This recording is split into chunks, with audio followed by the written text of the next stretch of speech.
If you enjoyed the stories you heard, please give it a like and leave a comment.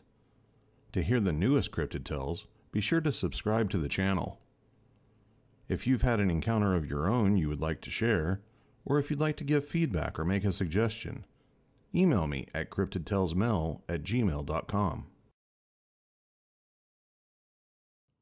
3 years ago, hunting season. First day of gun season for deer. Me and my son and brother were hunting on private land. Quad trails were the easiest way to hunt this area. But me and my son are true blue deer kickers. One will sit on the trail. The other will take 100-yard track through some of the thickest and roughest stuff you could go through. So after about 3 hours of deer kicking, me and the son met up at the top of the hill, which overlooks 3 valleys. Me and the boy walked to the top of the highest valley. When me and my son were tracking towards the top of the hill, we had to cut through some really thick briars. After coming to a huge opening, we saw a giant stack of sticks intertwined over some really big logs. We were curious, so we climbed on top of it, and let me tell you, it was strong, real strong. My boy said it smelled. I myself lost my sense of smell in a car accident, broke my nose up pretty bad and never got it fixed, so I lost that ability. While I was standing on top, I asked my boy, is there an opening, or is it just all sealed up and solid? He walked about 3/4 of the way around it, but could not get to where I thought was the opening. It was straight down a cliff. With so many sticks and stuff in front of it, it was just way too tough to even check out. Me and the boy sat on top of this huge structure for quite a while. We sat there as I smoked a cigarette and kept asking each other what the heck this giant structure was. I was joking around and said I bet you it was a Bigfoot. We giggled and laughed, doing the old, yeah, right. We got done joking around and crawled down off the huge mound of sticks and logs, walked through all the rough stuff again, and came to a really nice clearing on top of the 3 valleys that came together. As we were sitting there, I kept my eye on the other side of the valley, 200 yards away or so. I've shot deer that far away with 12 gauge before with no problem. Every now and then, me and the boy would still joke about the Bigfoot mound we had found. I looked across the valley, and out of nowhere, a black, huge blob appeared a quarter ways down the hill. I kept looking at it, and I could see that whatever it was hairy. I gave the gun to my boy and said to keep his eyes on that black blob until I could get my camera out of my jacket. The camera had a 16 power lens on it, and I could really get a good look at it and take a picture while I was at it. We don't have too many bear, especially in that area. Game lands were right over the mountain we were on, but still a good 5 miles away. I told the son not to take his eyes off of it just in case it moves. We both never seen a wild bear, and for it being that close to us while we were talking, carrying on and laughing, and smoking cigarettes. I heard bear are super smart and can smell things 2 miles away. I don't know if that's factual or not because I don't hunt bear, but nevertheless, if it was a bear, I wanted a picture of it. So my boy kept his eyes on the black blob. All geared up for hunting, it took me a minute to find my camera. Of course, it was in the last pocket I checked. My boy, being anxious, took his eyes off the huge blob and turned to ask me if I had found the camera yet. No! When we both looked back, we saw a flash of black go over the mountain about 150 yards away from where it had been. We both looked at each other and had the same question. Did you see that? How the heck did it get up and over the mountain that darn far and that darn fast? Well, that was not the end of the strange encounters that day, however. It took us about an hour to 1.5 hours just to get back to the truck. Me and the boy were taking our time getting back to the truck after seeing something that just baffled both of us. We were walking down the quad trail, and out of nowhere a rock comes flying right past us. Stopped us in our tracks. We were both looking around, and we couldn't see anything. Now we were close enough to communicate with my brother, who was hunting the easy trails. I got on the two-way radio and asked where he was at. He said he was about 100 yards away from the truck. Me and the boy were 300 yards away or so. We were so close to getting out of the woods and pretty close to the truck. Plus we had not seen anything. And I do mean nothing. No birds, deer, tracks, nothing. It was uncanny. It was just plain weird. Me and the boy figured to yell out to whoever was out there. We thought we might have walked into another hunter's hunting spot, but there was no answer.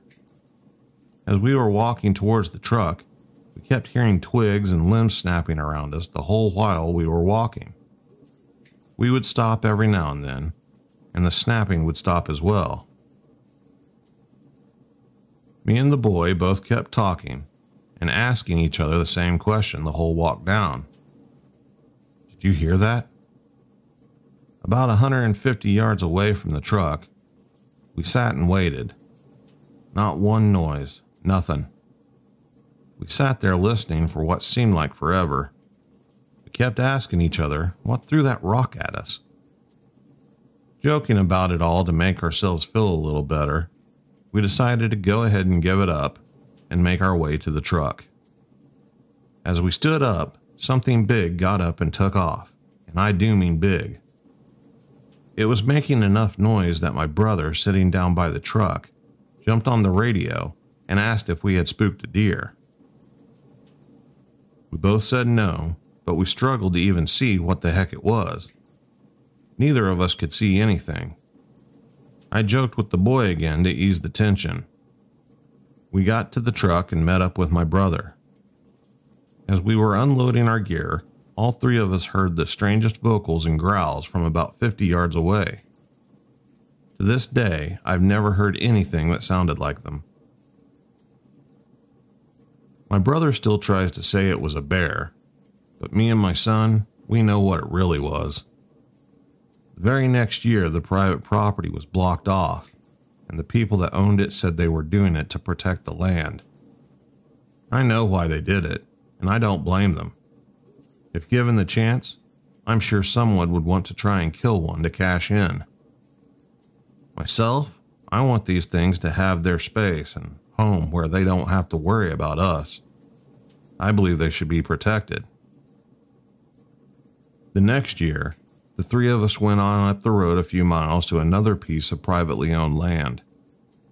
Wouldn't you know it, pushed over trees on the quad trails, and something kept whistling. Even my brother heard the whistles, but he wrote it off as another hunter. Me and my son just looked at one another and grinned. Even though we've seen it, heard it, and know the signs of them, we are not afraid. Not because we have guns in our hands, but because we have respect for the big guys. They have their space and we have ours. We are just walking through their living room and grabbing something to eat. If we ever have a conflict in the woods with them, we will leave. Me and the boy both agreed not to try and mess with them by doing calls, wood knocking, or anything like that. We are the ones intruding on their land, and there's no reason to try and bother them any more than we do. I especially wouldn't ever try to harm one. They are too much like us. We no longer hunt near those game lands. Our hunting area now is a good 30 miles from there, right near our own house.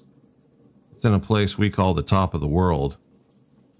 There are at least 4 miles of solid woods between the houses and the river. Me, my brother, and both my boys all went hunting there. We walked the logging road to get to our spot on top of the hill where it splits off and follows the road and the river.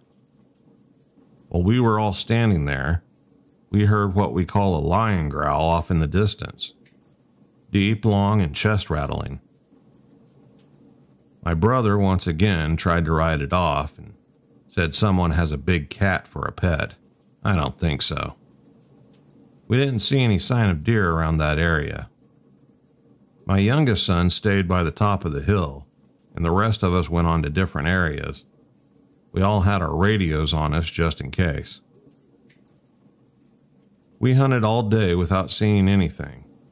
We made our way back to the hill and the road where my youngest had stayed. When we got there, he pulled me aside and said, "Dad, there was a man dressed all in black, and he kept peeking at me from behind the tree." My son asked, why would a man on the first day of deer season be out there dressed in all black? I told him it might be hard to believe, but I bet he knew what it was that he had seen. All during the hunting season, we had to cut trees out of the way because the trail kept getting blocked by 3 to 4 inch trees laid across the trail. The next year, me, the youngest boy, and my wife were out spotting deer right near where we were going hunting that year, heading down a road that had been blocked off because of the bridge being out. As we were going down the road, we spotted 2 doe about 20 feet off the road on the passenger side. I started searching the opposite side looking for a buck. About 10 feet in the woods was the set of eyes. They were red, not green like the deer, and huge. They were also pretty wide apart. I asked the wife if she saw them, and she said she did. So did my son. I kept the eyes in the light, and then we all saw them blink and then disappear into the woods. We went on down the road and turned around. Coming back up the road, I asked my wife to look for those red eyes again. But when we got to the same spot, they were gone. I had stopped the car, waiting to see the eyes again, or whatever the eyes belonged to. But all of a sudden, bam, the car got hit with something. We all 3 jumped and asked what was that. About 10 seconds later, and another bam, something hit the car again. We knew what was going on. We all agreed it was the big guy, so we hightailed it out of there. That's all the encounters we had. All I know is they are out there, and we give them their room.